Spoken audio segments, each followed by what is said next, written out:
So you're all welcome, and I'll just take time to introduce you. Seun is an architect, and at various times she's been the coordinator of several teens churches. So you're welcome, Seun. Tolu is a chemical engineer. Such a big word. She's also, Tolu attends the same church I attend now. And I remember the first time I heard her coordinating the teenagers with all their objections, with all their questions. And she was really able to navigate the whole conversation. It was indeed a wonderful experience. From that day, I had my eyes on her that yes, I need to get to know her better. So Tolu, you're welcome. Isaac is a human resource upcoming expert. He's also a coordinator of several teens churches, and I always say that you can see Isaac sitting down and looking gentle like this, but just give him a mic and an audience, and then you will see a total change. So Isaac, you're welcome. Moyege studied food technology, so I'm going to put that one aside. Moyege also loves music. I'm amazed at how she's able to lead people in praise worship very passionately. Moyege has 2 singles, and she just released the second one last week. Yes. So the way you're going to say, I'm here today, is that you give us 1 or 2 lines of your recent single. So let's hear you. Forever I will worship. Forever I will sing, forever give you praises, forever you're my King. Oh, hallelujah, oh, hallelujah. I leave her to go on now, she will go on and on. But wonderful song. At this point, let me just say that if you have not heard Moyege's latest single, please go there. It's on YouTube. You can go to her page on Instagram and different areas. Just look for one corner, listen to the song, and I guarantee you that you will immediately step into the presence of God. Amen. So God bless you, Moyege. Today we're talking about the Gen Z, Generation Z, or Gen Z Christian. From my observation, I find that it's a bit harder today to be a Christian than maybe in previous generations. Like I said earlier, there are so many voices contending with the voice, more voices contending with the voice of God in our hearts in this generation. However, I look at the 4 of you also in the Generation Z, and I look at your lives and I see 4 people very passionate about their Christianity, very passionate about their love for God. Sometimes I look around me and I say it's so hard to find young people today in the service just lifting up their hands and worshiping God with tears rolling down their eyes. It's so difficult. But I see this in the 4 of you. I want to find out, how come you're different? What happened differently in your life that made it such that today you're passionate about God, and also not just being passionate about God, you're also focused on seeing how other young people can also be strong in their faith with God. So let me start with Tolu. Thank you, Ma. Okay, for me, I would say, fortunately for me, I grew up in a Christian home. But aside that, I wanted something more. I knew that, yes, by being a good girl, yes, you could, well, that's what we thought, you could make heaven if you kept all the 10 commandments and all of that. But when I got into university, yes, I wanted more. And that's when I said, oh God, I want to be a God kind of girl, not just a good girl. And that was how, when I was in school, I gave my life to Christ again on my own terms, not like where our parents push us out, oh, man, your life to Christ and all of that. So the first time was 2005. Then the next time for real was 1st of September 2013, and I still remember that day vividly, how I felt like, oh, God was calling me to his arms and all of that. So in school, I just made up my mind that I wanted to be a Christian, even outside 4 walls of my school. I wanted to experience God for who who he was. I wanted to know him for myself, and I saw senior students to live their lives as Christians. Nobody, you know how they said if you were in university you were bad, people cheat, but I saw people who were actually upright, and I wanted that living for God. So that was how I became very intentional about my Christianity, and then I really saw God. I had personal experiences that has made me keep the path. Okay. So I would say, from what you've said, one is school, and then when you got to school, you were intentional.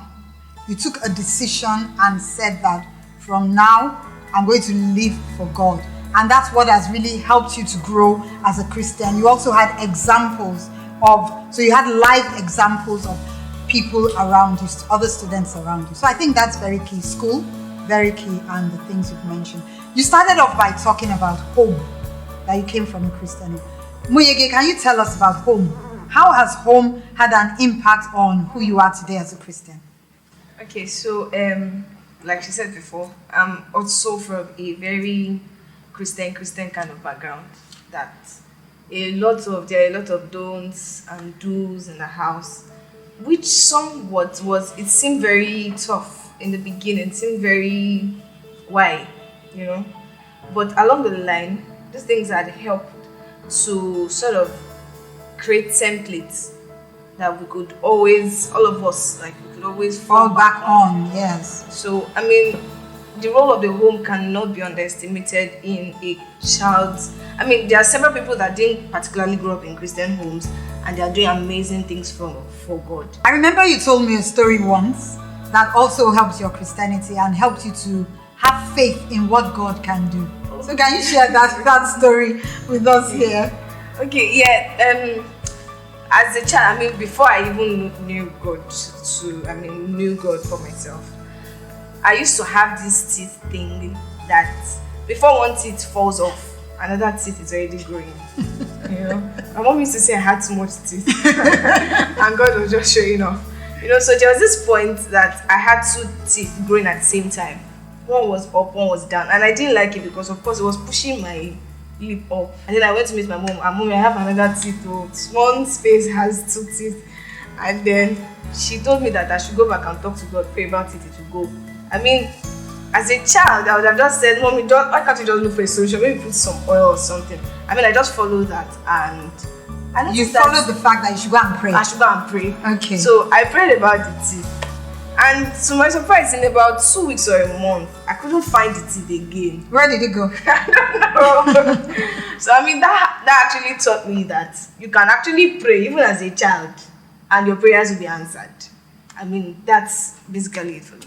So that was like an example for you, like you said, a template. So after that, it helps you to connect with God. You knew that God did this. And then after that, you also, anytime a situation comes up, you know that you can always go back to God and pray. Yes. So I thank God for the foundation of the home. Thank God for the foundation of the school. Isaac, what do you have to add? Well, as you mentioned that we all came from a Christian background, like a Christian home where we were told you have to go to church. After school, the next place you find yourself is in the church. I got to a stage, I decided on my own that this God that Mommy is talking about, Daddy is talking about, if God is directing us to, I think I need to know Him by myself. So in 2003, Pastor Tunde Gideon was one preaching at Testimony Parish. So I decided, I don't know what happened to me. As the preaching was going on, I felt something moved me to go out. And give your life to Jesus. So I started coming from a Christian home. I came out on my own, sobbing. I don't know what made me. Why were you crying? I don't know, but I know that there was something in me that was telling me you need to give your life to Christ. Okay. So I did, and I gave my life to Christ. And after then, in fact, the urge to love God did not stop from that moment. What I take from what Isaac has said is that there's also the need for your salvation to be genuine. Tolu, you talked about the fact that you gave your life to Christ once, twice, but there was one particular day that you did it and you meant it. I'm sure it's also the same thing with you. And I like the way you mentioned the date, because what happens, I remember the date I gave my life to Christ.